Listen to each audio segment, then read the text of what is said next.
In this video, we're going to replace the Samsung DC47-00019A heating element. We're going to remove the old heating element from the enclosure and we're going to replace it with this one.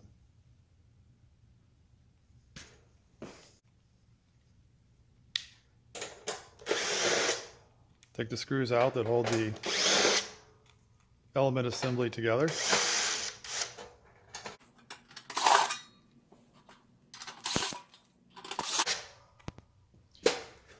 Take the screws off of just one side of the thermostats.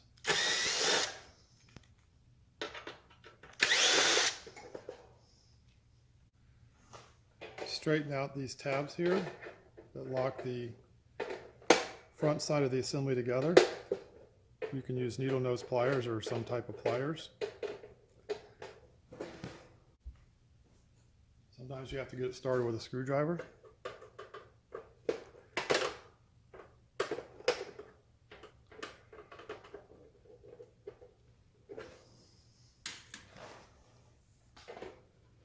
You can flatten it out with some needle nose pliers. Take the top off.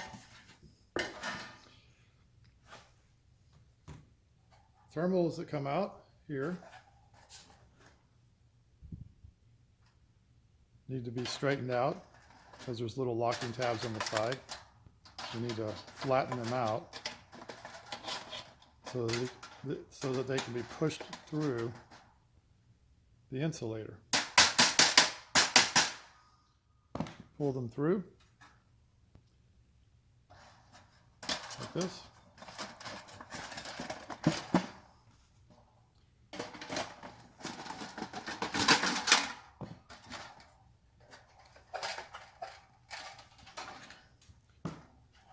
Then you can remove the elements.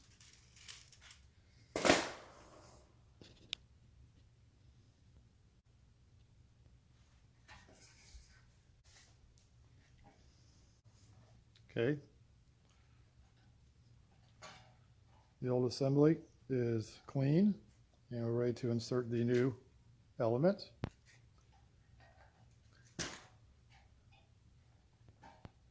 So I'm going to squeeze this assembly so that it better fits the element because it expands when you open it. So what I'll do is put it outside, push it down a little bit, do it to this other side as well. That way when you put this in, it better matches up with the element. You want to take the top tab, the top terminal, the top of the coil, and insert it into the insulator, into its respective slot in the insulator. Do the same with the bottom terminal.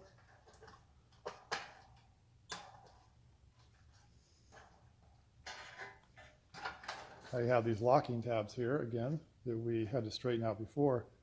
You want to take one side, bend it down, just so that these terminals are locked in place so they don't slip back into the assembly. Bend the right side down and I'll bend the left side up.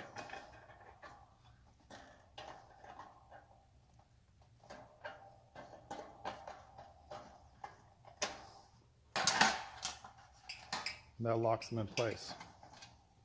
Make sure that these wires, that the actual element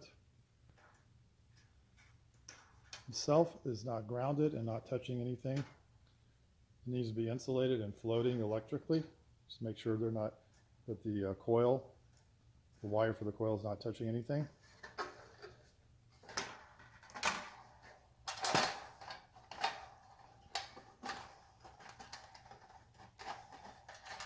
Align the element so that it is as best aligned as you can get prior to putting the top of the assembly back on. Make sure these tabs over here are nice and straight so that when you put the new assembly on, that you'll be able to insert these tabs.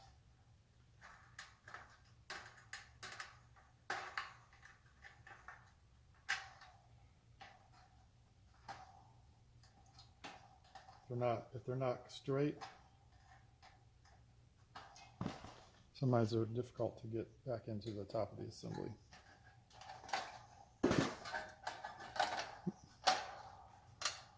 think the most challenging part of this is actually getting it back together.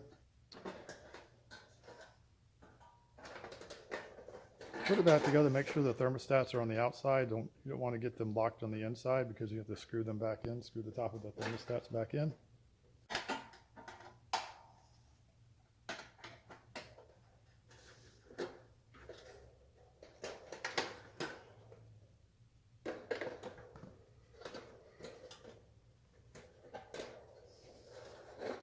Okay, so now that you've got those tabs over here in, you have the top of the assembly all the way down. Then what you can do is bend these tabs over here, at least one of them down, to lock this side of the element assembly down.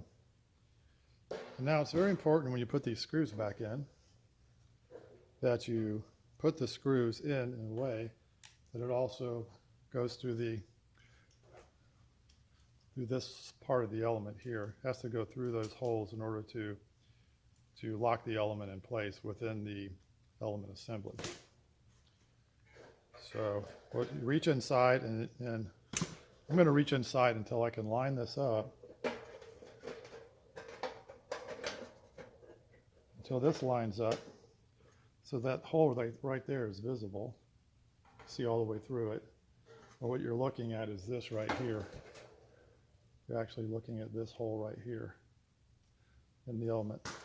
So you're going to make sure when you put the screw back in that you're actually locking that in, the element within the assembly. So I've got the drill driver and a screw here. I'm going to go ahead and get the screw started. I'm not going to lock it down all the way. I'm just going to get the screw started. I'm going to put it in there loosely just so that it reserves that spot for the element. Then I'm going to go to the opposite side over here and do the same thing. I'm going to reach inside. I'm going to align the element so that it is in the right position with respect to the assembly itself. Once you have it lined up, you can put the screw in.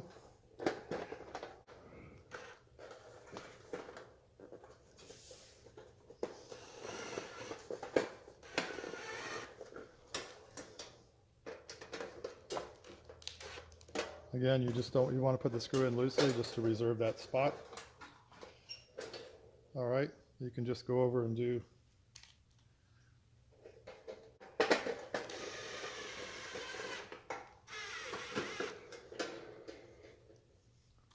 you can just go over and insert a screw in a different location, as determined by looking at the hole to see which one has the signature of the previous screw. You can see where it wore down on the top, so that's where you want to put the screw. You're still not ready to tighten the screws all the way down. You can do that. It's better to do that when after you have confirmed everything is all lined up, then you can just lock everything down.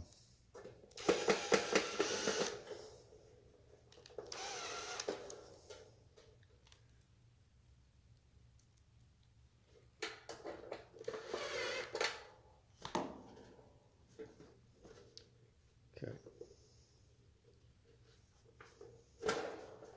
Look inside, inspect it, make sure the element is in place. You haven't missed any of these holes over here. You have to have a screw in at least one of these corners of the element.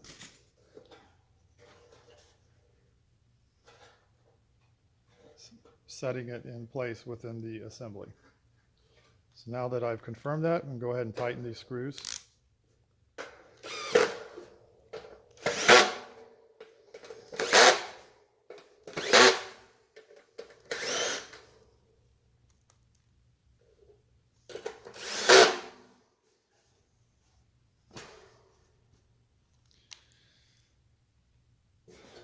Lastly, we want to go ahead and put this screw back in for the thermostats.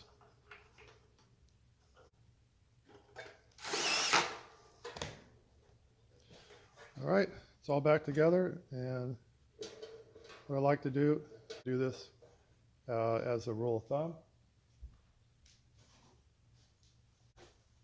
Once you get it back together, I like to do a continuity check with the multimeter. If you don't have a multimeter, then you won't be able to do this. But if you're going to be replacing an element in a dryer, it's probably a good idea to have a multimeter because you would not have been able to determine whether the original element was actually bad. You're not to be able to confirm it really without the multimeter or without taking the element apart. So this is a multimeter. I've got this set on continuity. And it will beep if I've got less than 50 ohms and the element is less than 50 ohms. So the old element, this is the old element, it's open, it's not beeping, so that's why we're replacing it. So that's why we're getting rid of that. New element, this is the terminals right here. It is beeping, it's got about 10 ohms of resistance, a little over 9, which is what we want. What we don't want is for any of these terminals or the coil to be grounded out against the metal. We don't want the coil to be grounded out against the metal, because if so, you'll get continuity from the metal chassis to one of these terminals. You don't want that, because that will cause problems, and that's what's known as a shorted element. That is a type of a failed element anyway. So you don't want that. So I've confirmed we don't have a short, and everything is okay mechanically and electrically, and we have replaced the DC47-00019A Samsung dryer heating element.